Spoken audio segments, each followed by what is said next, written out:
Hi friends, நம்ம early மார்னிங்கே இப்போது முருகேஸ்வர் கிளம்பிட்டோம். ஸோ மான்சூன் சீசன்றதுனால கொஞ்சம் லேட்டாக போவோம். ரெய்னி டே இல்லையா, 6:15 இப்போ தான் கிளம்புறோமே.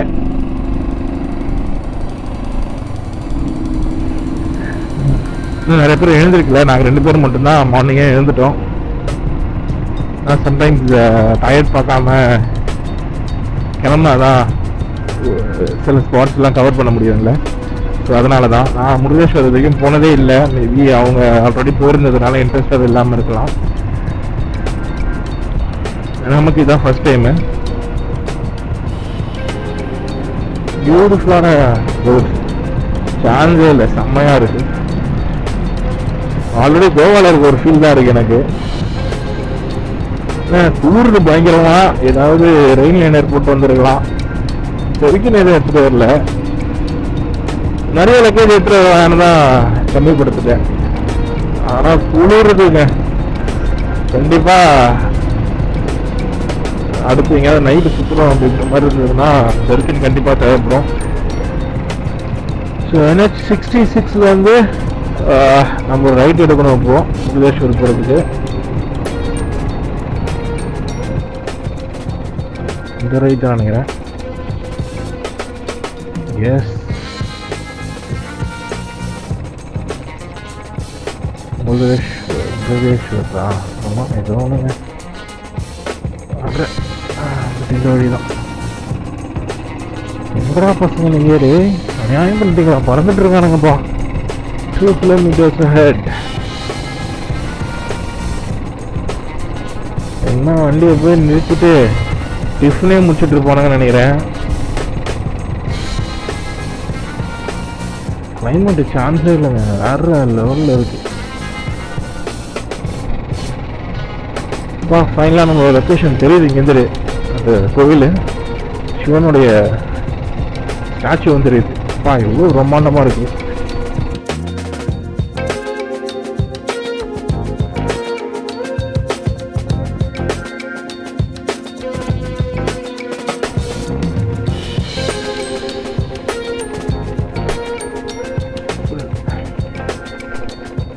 இதுதான் போகணும்னு நினைக்கிறேன். ட்ரெஸ்ஸில் ஆரம்பிச்சிருச்சு. நாங்கள் போய் ஏன் இருக்கோம்.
ஆமாண்டா, ஃபுல் கட்சி லிலிஸ் வச்சிருக்காண்டா.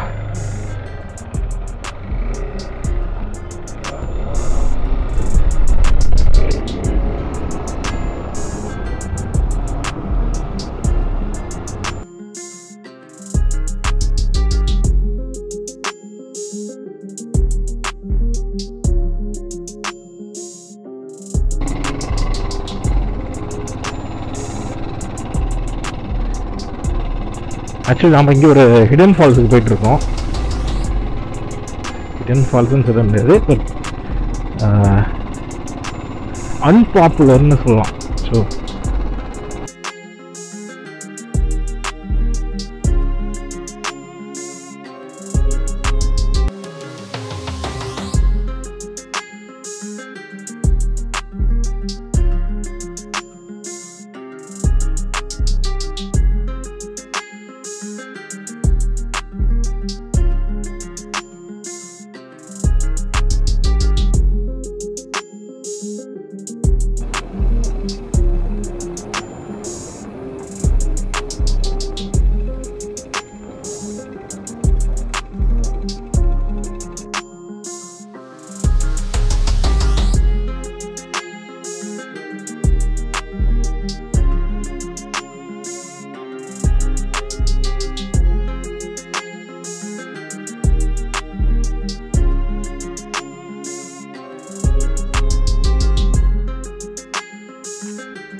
ஆமாம், ஹெல்மெட் போட்டிருக்கனால ஒன்றும் கீழே தெரிய மாட்டேங்குது.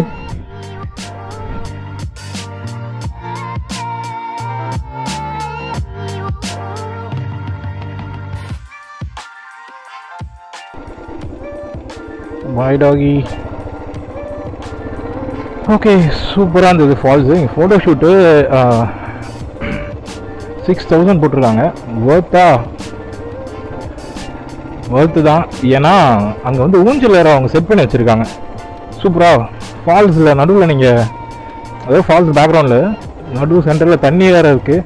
அப்படியே அந்த ஊஞ்சல் வந்து சென்டரில் கம்பி ஒயர், அதாவது கம்பியில் கட்டியிருக்காங்க. அந்த இதில் செம்மையாக இருக்கும். ஒர்த்து தான். என்ன ஒரு 4K வச்சுருந்துருக்கலாம். 4Kக்கு ஒர்த்து தான்.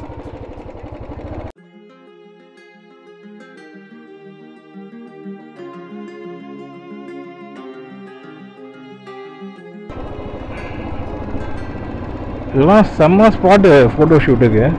அருமையாக எடுக்கும். நான் வரும்போதே ஒரு ஃபோட்டோ ஷூட் எடுத்துகிட்டு இருந்தாங்க.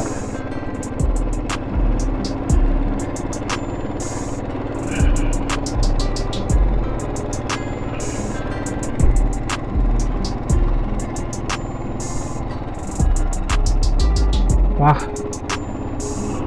Open playing ground.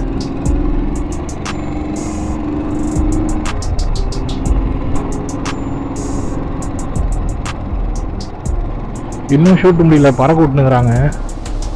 இவங்க அடங்க மாட்டானுங்க. நம்ம போகிற வரைக்குமே கூட இவங்க இப்படி தான் எடுத்துகிட்டு இருக்க போகிறானுங்கன்னு நினைக்கிறேன்.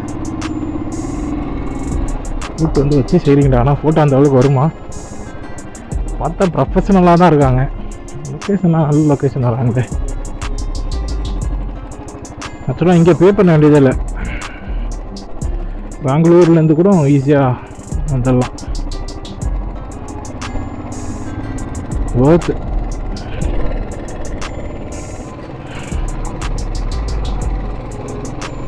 நான் லொக்கேஷன் டிஸ்கிரிப்ஷனில் கொடுக்குறேன், செக் பண்ணி பாருங்கள்.